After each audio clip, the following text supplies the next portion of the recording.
जिल्हा परिषद निवडणुकीचा रणसंग्राम दिवसेंदिवस रंगत चालला आहे। राजकीय वातावरण तापलेलं चर्चा चौकात, गावात, चहाच्या टपरीवर जोमात सुरू आहेत। या सगळ्या पार्श्वभूमीवर आपला ग्रामीणने खास राजकीय आढावा घेण्यासाठी आयोजित केलं एक चर्चासत्र। या चर्चासत्रात केनवड येथील पत्रकार दीपक पाटील शेवाळे यांनी विशेष हजेरी लावली आणि निवडणुकीतील सध्याच्या घडामोडींचा सखोल विश्लेषणात्मक आढावा घेतला। त्यांच्याशी खास संवाद साधला फिरोज शहा यांनी। चला तर पाहूया या खास मुलाखतीत दीपक पाटील शेवाळे यांनी काय सांगितलं। आगामी निवडणुकीचं चित्र नेमकं काय आहे, मतदारांच्या मनातील अनेक प्रश्न, समस्या, उमेदवारांनी काय दृष्टिकोन घेऊन निवडणूक लढवावी, चला पाहूया हा खास आढावा। सध्या जिल्हा परिषद आणि पंचायत समितीच्या निवडणुका अवघ्या काही दिवसावर येऊन ठेवलेल्या आहे। त्या अनुषंगाने राजकीय वातावरण चांगलेच तापले असल्याचे आपल्याला दिसून येत आहे। गावोगावी प्रत्येक तालुक्यात, जिल्ह्यात सध्या या सगळ्या घडामोडीवर एक चर्चासत्र सुरू आहे। त्या अनुषंगाने आपला ग्रामीणच्या माध्यमातून देखील आपण रिसोड तालुक्यातील केनवड येथील जे जिल्हा परिषद सर्कल आहे तेथील एक थोडासा आढावा म्हणून आपल्याला चर्चासत्र घ्यायचं आहे। या आढाव्यावर बोलण्याकरिता आपण केनवड येथील दीपक पाटील शेवाळे हे आपल्यासाठी चर्चासत्रासाठी इथे उपस्थित आहेत। सर्वप्रथम मी फिरोज शाह आपला ग्रामीणमध्ये आपल्या सर्वांचं सहर्ष स्वागत करतो आणि दीपक पाटील शेवाळे यांचा आपला ग्रामीणमध्ये सहर्ष स्वागत करतो। नमस्कार। जी जिल्हा परिषदवर जे चर्चासत्र करतोय, मला सांगा भाऊ, आपल्या मतदारसंघाचा म्हणजेच केनवड सर्कलचा हा उमेदवार कसा असला पाहिजे, नेमकं काय वाटतं तुम्हाला? एकंदरीत केनवड सर्कलचा आतापर्यंतचा इतिहास की यापूर्वी जेव्हा पाटील खराटे यांच्यापासून जिल्हा परिषदचे सभापती सर्वात आधी केनवड सर्कलला बहुमान मिळाला होता। त्यानंतर पंचायत समितीचे प्रशांत खराडे म्हणून सभापती राहिले। त्यानंतर सुधीर पाटील गोळे हे आरोग्य व शिक्षण सभापती म्हणून राहिले आणि मागील 5 वर्षामध्ये की काँग्रेसचा एक 60-65 वर्षापासूनचा गड असलेला काँग्रेसचा बालेकिल्ला आणि या बालेकिल्ल्यामध्ये पिंपरी सरहद येथील छोट्याशा गावातील सेवकार म्हणून एक महिला मागील 5 वर्षामध्ये उमेदवार म्हणून होत्या आणि त्या बहुमताने निवडून आल्या होत्या। परंतु मागील 5 वर्षाचा इतिहास जर पाहिला तर 5 वर्षामध्ये जिल्हा परिषद अंतर्गत किंवा पंचायत समिती अंतर्गत झालेली विकास कामे हे कुठल्याही प्रकारचे ती समाधानकारक वाटत नाही। म्हणून 2025-26 किंवा 2025 ते 30 या 5 वर्षासाठी निवडणूक आयोगाने जिल्हा परिषद पंचायत समिती याची सार्वत्रिक निवडणुकीची घोषणा केली। परंतु केनवड सर्कलमध्ये की जसं पाहिजे तसा विकासाच्या दृष्टीने किंवा विकासात्मक चेहरा यापूर्वीही कधी आढळला नाही आणि आताही सुद्धा त्या पद्धतीचा उमेदवार जवळपास नक्कीच नाही। तर माझ्या मते की केनवड सर्कलमध्ये एक सुशिक्षित, तरुण आणि निर्व्यसनी त्याबरोबरच आणि लोकाभिमुख कामं करणारा, जनतेचे कामं करणारा असा उमेदवार नक्कीच आवश्यक आहे आणि त्यासाठी येणाऱ्या काळात आपल्याला कळेल की कोण उमेदवार इच्छुक आहे। बरं, सगळ्यात महत्त्वाचे सध्या आपल्या केनवड सर्कलमधील काही प्रश्न आहेत जे की जलजीवन संदर्भात असेल, स्मशानभूमी, गावातील आणि गावाला जोडणारे जे प्रमुख रस्ते आहेत हे विषय असतील। त्याचबरोबर जिल्हा परिषद शाळा हे देखील महत्त्वाचा विषय आहे, कारण जिल्हा परिषद शाळेचे पटसंख्या दिवसेंदिवस घटत आहेत। त्यासोबतच तेथील इमारतीची देखील अतिशय दुर्दशा झालेली आहे। हे विषय जिल्हा परिषद अंतर्गत येणार आहेत। त्यानंतर स्वच्छतागृह, केनवडसारखं एक मोठी बाजारपेठ आहे, या ठिकाणी स्वच्छतागृह असायला पाहिजे, प्रवासी निवारा असायला पाहिजे। त्यानंतर आरोग्य केंद्र हा देखील मोठा विषय या सर्कलचा आहे। काय वाटतं या संपूर्ण विषयात या जे उमेदवार राहणार आहेत उभेत त्यांनी हे विषयाला छेडायला पाहिजेत, कारण महत्त्वाचे विषय आहेत। तुम्ही काय सांगाल त्या तुमच्या शब्दांमध्ये? नाही, आता जलजीवनचा विषय मागील 5 वर्षापासून रखडलेला आहे काही गावामध्ये विहिरी झाल्या, काही गावामध्ये टाकीचे बांधकाम अर्धवट झालेलं आहे.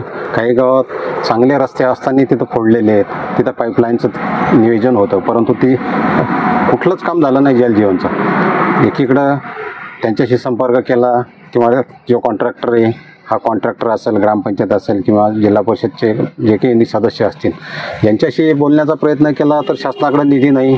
शासनाकडे निधी नाही तर माझा एक थेट प्रश्नही शासनाला, जर आपल्याकडे निधीच नाही तर अशा योजना आपण का मंजूर करता? आणि व्यवस्थित असलेले रस्ते आज फोडण्याचं काही कारण होतं. त्याच्यामुळं काय होतं की त्या रस्त्यामुळं अनेकांना दुखापत होते. रात्री बेरात्री महिलांना, लहान मुलांना, वयोवृद्ध लोकांना त्याचा त्रास होते, परंतु शासन याकडे लक्ष देत नाही. आणि हा विषय महत्त्वाचा आहे. हा विषय येणाऱ्या उमेदवारांना हा निश्चितच तो हाती घ्यायला पाहिजे आणि ते ज्या काही योजना अपुऱ्या राहिलेल्या असतील त्या पूर्णत्वास न्यायला पाहिजे आणि त्या दृष्टीनंच त्यांनी प्रयत्न केले पाहिजेत, असं माझं मत आहे. बरं, महत्त्वाचं जिल्हा परिषद शाळेचे देखील प्रश्न आहे. जिल्हा परिषद शाळेची अवस्था अशी झाली की शाळा मोडकळीस आलेल्या आहेत. बऱ्याच ठिकाणी शाळा निर्लेखित करणे आवश्यक आहे, परंतु त्या निर्लेखित केलेल्या नाही, नवीन मंजूर केलेल्या नाही. कोण्या ठिकाणी जर मंजूर केलेल्या आहेत तर तिथं अजूनही त्याचं बांधकाम झालेलं नाही. त्याच्यामुळं निश्चितच या जिल्हा परिषद शाळेच्या अशा अवस्थेमुळं, दुरावस्थेमुळं शाळेच्या विद्यार्थी पटसंख्येवर परिणाम झाला. याकडे जिल्हा परिषदचे जे कोणी प्रतिनिधी आहेत किंवा सदस्य असतील किंवा प्रशासकीय सेवेतील कोणी अधिकारी वर्ग असेल, यांना याकडे लक्ष देण्यासाठी वेळ नाही. त्याच्यामुळं काय झालं की त्या शाळेतील, त्या गावातील पर्यायानं ती पटसंख्या कमी व्हायला लागली आणि ती कमी झाल्यामुळं इतरत्र खाजगी कॉन्व्हेंटचा पर्याय तेथील पालकवर्ग स्वीकारत आहेत. त्याच्यामध्ये त्या पालकाचं खूप मोठं नुकसान होते, कारण शासन जिल्हा परिषदेसाठी लाखो रुपये खर्च करते. हे फक्त कागदोपत्रीच खर्च करते का, हा सुद्धा एक संशोधनाचा विषय आहे. या बाबीकडे सुद्धा येणाऱ्या जो कोणी उमेदवार असेल त्या उमेदवाराने लक्ष दिलं पाहिजे आणि गावातील शाळा या चांगल्या दर्जाच्या निर्माण केल्या पाहिजे, जेणेकरून पालकाचा सुद्धा कल त्याकडे वळला पाहिजे की आपल्या मुलं त्या शाळेमध्ये शिकले पाहिजेत. आणि शिकून, कारण यापूर्वी बरेचसे अब्दुल कलाम असतील, डॉक्टर बाबासाहेब आंबेडकर असतील, ही जी मंडळी ही जिल्हा परिषद शाळेमधूनच पुढं गेलेली आहे. यांना काही कॉन्व्हेंट संस्कृती त्यावेळेस नव्हती, परंतु आता सध्या काय झालं, शासनाच्याच चुकीच्या धोरणामुळं ही कॉन्व्हेंट संस्कृती आली. त्याच्यामुळं पालकालाही पर्याय नसल्यामुळे किंवा इथं शिक्षकाची कमतरता, अनुभवी शिक्षक नाही आणि शिक्षक गावामध्ये राहत नाहीत, अशा बऱ्याचशा अडीअडचणी आहेत. बऱ्याचशा गोष्टीमुळं काय झालं आहे की त्या जिल्हा परिषद शाळा आज मोडकळीस आल्या शासनाने. आणि त्याचबरोबर शासनसुद्धा ह्या शाळा बंद कशा करता येतील या दृष्टीनं विचार करत आहे. हे सुद्धा विषय कुठंतरी की या जिल्हा परिषद उमेदवार असेल किंवा स्थानिक कोणी लोकप्रतिनिधी असेल, या लोकांनी हा विषय शासनापर्यंत मांडायला पाहिजे. याबरोबर सगळ्यात महत्त्वाचा विषय देखील, प्रत्येक गावामध्ये स्मशानभूमीची मोठी समस्या निर्माण होते. कारण महत्त्वाचे ज्यावेळेस पावसाचे दिवस असतात त्यावेळेस जे नागरिक आहेत आपल्या परिजनाला ज्यावेळेस अंत्यविधीसाठी नेत असतात, त्यांना मोठ्या संकटाचा सामना करावा लागतो. आणि यासाठी त्या अंत्यविधीला सगळ्यात महत्त्वाचं हे लोकप्रतिनिधी उपस्थित असतात, परंतु यांच्या लक्षात येत नाही. यावेळेस हे मुद्दे या निवडणुकीत गाजणार का, काय म्हणतात तुम्ही? नाही, स्मशानभूमीचा हा प्रमुख मुद्दा आहे. स्मशानभूमीचा, कारण बऱ्याच गावामध्ये स्मशानभूमी आहे तर रस्ता नाही, रस्ता आहे तर तिथं शेड नाही आहे. त्याच्यामुळं काय झालं की पावसाळ्यामध्ये अतिशय वाईट अवस्था आहे. मी स्वतः अनुभवलेली आहे. गणेशपूर अंचळ असेल, गणेशपूर असेल, या गणेशपूरमध्ये पावसाळ्याच्या दिवसामध्ये दोन व्यक्तीचा मृत्यू झाला होता. तर त्या व्यक्तींना त्यांचा अंत्यविधी करण्यासाठी जागाच उपलब्ध नाही, कारण गणेशपूरमध्ये स्मशानभूमी बांधलेली पण तिला रस्ताच नाही. त्याच्या बाजूला काटेरी झुडपं भरपूर आहेत, त्यामुळं माणसाला अजिबात तिथपर्यंत पोचता येत नाही. त्यामुळं ही एक समस्या आहे की स्मशानभूमी तिचं सुशोभीकरण झालं पाहिजे, तिला रस्ता नीट असला पाहिजे, तिथं पाण्याची सुविधा, लाईटची सुविधा. परंतु सध्या तरी की बऱ्याच गावामध्ये स्मशानभूमीची अतिशय दुरवस्था झालेली आहे. याकडे सुद्धा त्यांनी लक्ष दिलं पाहिजे. त्याबरोबर आता जे केनवड गाव आहे, हा महत्त्वाचा गाव आहे या सर्कलसाठी. ह्या एवढं मोठं बाजारपेठ असताना या ठिकाणी जी स्वच्छतागृह किंवा मुतारी असली पाहिजे ती सध्या आहे, परंतु ती जिल्हा परिषद शाळेला लागू नये. त्या मुतारीचा घाण वास त्या विद्यार्थ्यांना देखील होतो. त्याचं नियोजन देखील झालं पाहिजे असं मतदार जे सर्कलचे मतदार आहेत त्यांना देखील वाटायला हवं. नक्कीच, कारण की या केनवडला जवळपास 10 ते 15 खेडे नेहमी संपर्कात असतात. इथले लोक आपले दैनंदिन कामं करण्यासाठी या ठिकाणी येत असतात आणि नागपूर मुंबई हायवेवर असल्यामुळं प्रवाशाची खूप मोठ्या प्रमाणात या ठिकाणी संख्या आहे. कारण नागपूरला जर जायचं असेल तर इथूनच जावं लागणार, मुंबईला जायचं असेल, पुण्याला जायचं असेल, संभाजीनगरला जायचं असेल तरीसुद्धा हाच मार्ग सोयीचा प्रवाशांसाठी असल्या कारणाने या ठिकाणी एक तर प्रवासी निवारा नाही याची सातत्यानं मी स्वतः बऱ्याचदा मागणी केलेली आहे, परंतु याकडे सुद्धा लक्ष दिलं नाही. त्यांना स्वच्छतागृह नाही, मुतारी नाही, त्यामुळं महिलाची यामध्ये खूप मोठ्या प्रमाणात कुचंबना होते. कारण पुरुष एकदाच कुठेही बाहेर जाईल, पण महिलासाठी ही खूप अडचणीची बाब आहे. यासाठी सुद्धा पाठपुरावा करणं आवश्यक आहे आणि पुढे येणाऱ्या जो कोणी उमेदवार असेल त्यांनी त्याचा पाठपुरावा केला पाहिजे. बरोबर. आणि आता सगळ्यात महत्त्वाचा विषय आहे आरोग्यविषयीचा. कारण आपल्या या केनवड गावाला बरेचसे खेडे जोडलेले आहेत. मोठ्या प्रमाणात या ठिकाणी रुग्ण आपले तब्येत ठीक व्हावी या उद्देशाने या ठिकाणी येतात. सध्या येथील परिस्थिती एवढी बिकट झालेली आहे. मागे पावसाळ्यात आपण बऱ्याचशा न्यूज चॅनलवर बातम्या बघितल्या असतील की येथील जे आरोग्य केंद्र आहे ते अक्षरशः पावसात टपकत होतं. त्यामुळे येथील इमारत देखील बनवणे अत्यंत गरजेचे आहे. त्यानुसार सध्या ती मंजुरात ते मागं आपण ऐकण्यात आलं होतं की जी मंजुरात झालेली इमारत आहे ती टीन पत्राची झाली. म्हणजे यामुळे जे रुग्णांना आहे ते नाहक त्रास देखील त्यांना होणार आहे.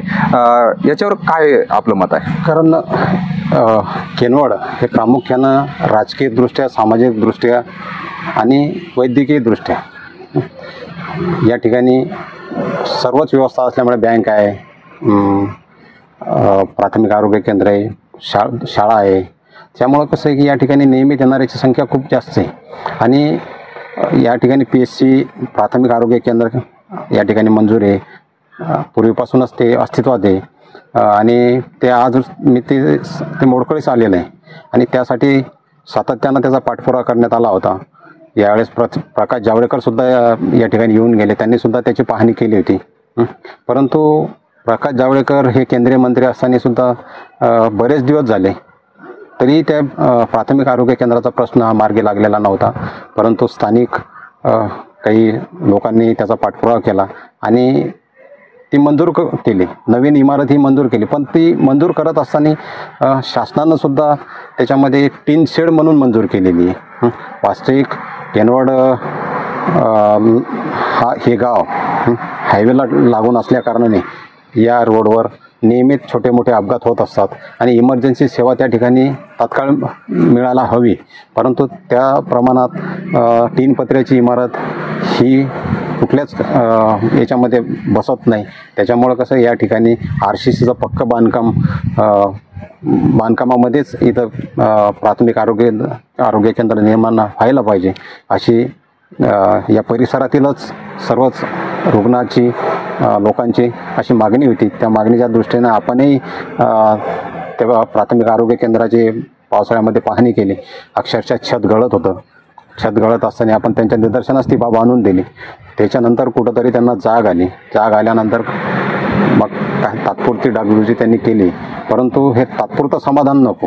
आज लोकांची मोठ्या प्रमाणात अशी मागणी आहे की आम्हाला पक्की इमारत हवी आणि लवकरच ती पक्की इमारत होईल असं त्यांच्या सांगण्यावरून जरी आपल्याला कळाले असेल किंवा आपल्याला सांगितलं असेल, परंतु वास्तविकत कधी येते हा सुद्धा एक मोठा प्रश्न आहे आणि या प्रश्नाकडे सुद्धा की या लोकांनी लक्ष दिलं पाहिजे. आणि याच्या सगळ्यात महत्त्वाचं जे आपला शेजारचा जिल्हा आहे बुलढाणा जिल्हा, येथेच सध्या केंद्रीय आयुष्य मंत्रालयाचं खातं जे आपले प्रतापराव जाधव साहेब आहेत त्यांच्याकडे आहे. यांच्या आपल्या जवळच असल्यामुळे अपेक्षा देखील वाढलेल्या असतील. येथील उमेदवार जे असेल ते तिथे पाठपुरावा करणं त्यांना सहज शक्य होईल असं एक महत्त्वाचं ठरत.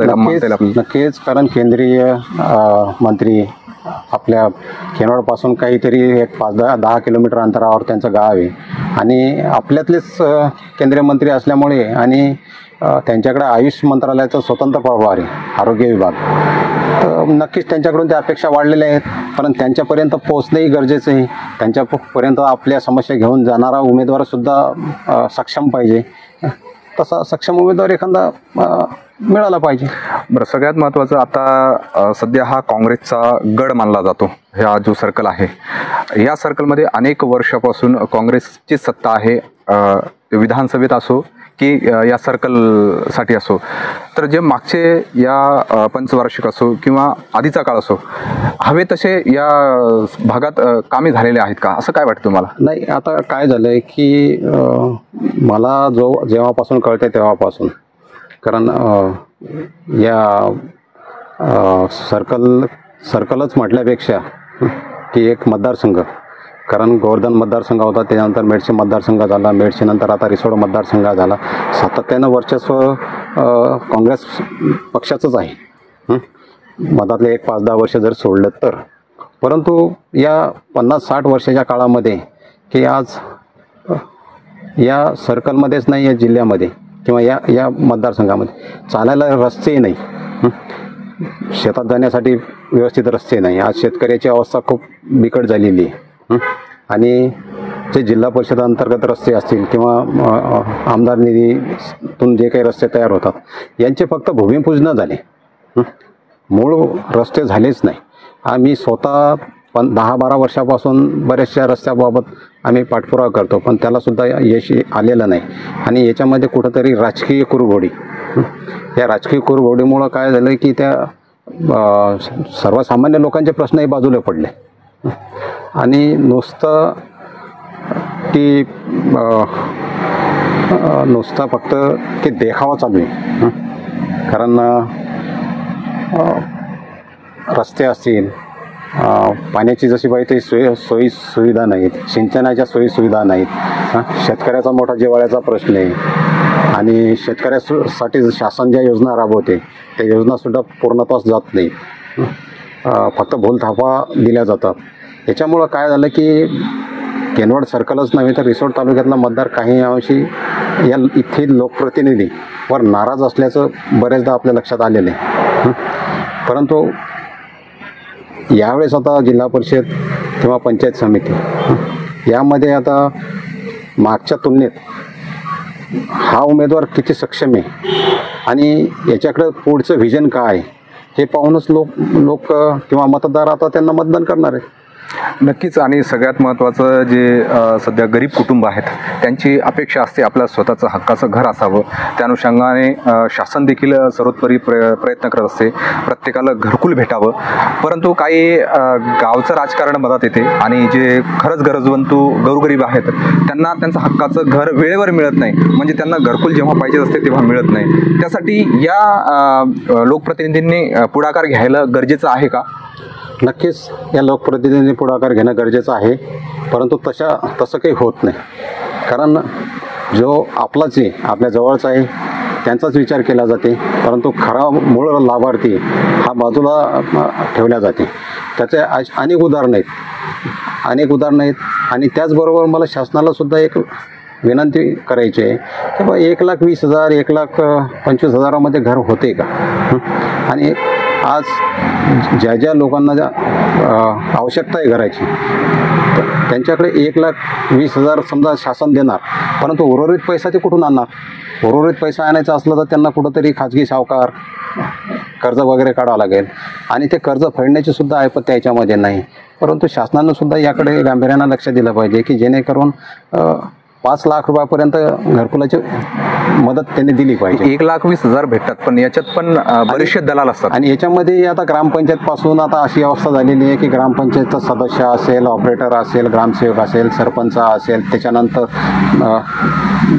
तहसील पंचायत समिती लेवलवरचे जे काही पदाधिकारी असतील, म्हणजे 1,20,000 हा शासनानं जाहीर जरी केलेले असते, पण त्याच्या हातात मुळात 1,20,000 नाही, त्याच्या हातामध्ये काहीतरी 50-60 हजार रुपये पडतात. त्याच्यामुळे त्याचं घर होणारच नाही. आणि अशा वेळेस त्याला घर मग नकोच आहे का? मग त्यांना घर बांधलंच नाही पाहिजे का?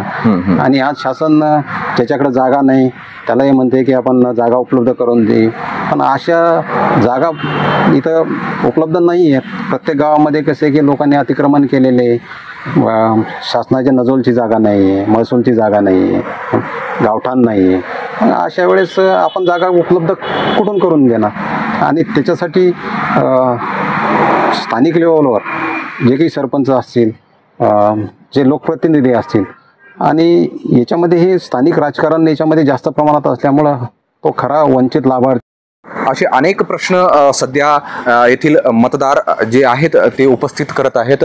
त्यांच्या प्रतिक्रिया जाणून घेण्यासाठी नक्कीच आपण प्रत्येक गावात, प्रत्येक वार्डात, प्रत्येक सर्कलमध्ये पोहोचणार आहोत आणि मतदारांच्या मनात काय अपेक्षा आहेत, त्यांचा उमेदवार कसा असावा, त्यांचे काय प्रश्न आहेत ते संपूर्ण जाणून घेण्यासाठी आपण थेट त्यांच्या पर्यंत पोहोचणार आहोत. त्यासाठी आपण लगेच आपला ग्रामीण या यूट्यूब चॅनलला सबस्क्राईब करा आणि या सगळ्या घडामोडीवर आपलं लक्ष ठेवण्यासाठी आमच्याशी जुळत रहा. धन्यवाद. Subscribe now and press the bell icon. Never miss an update.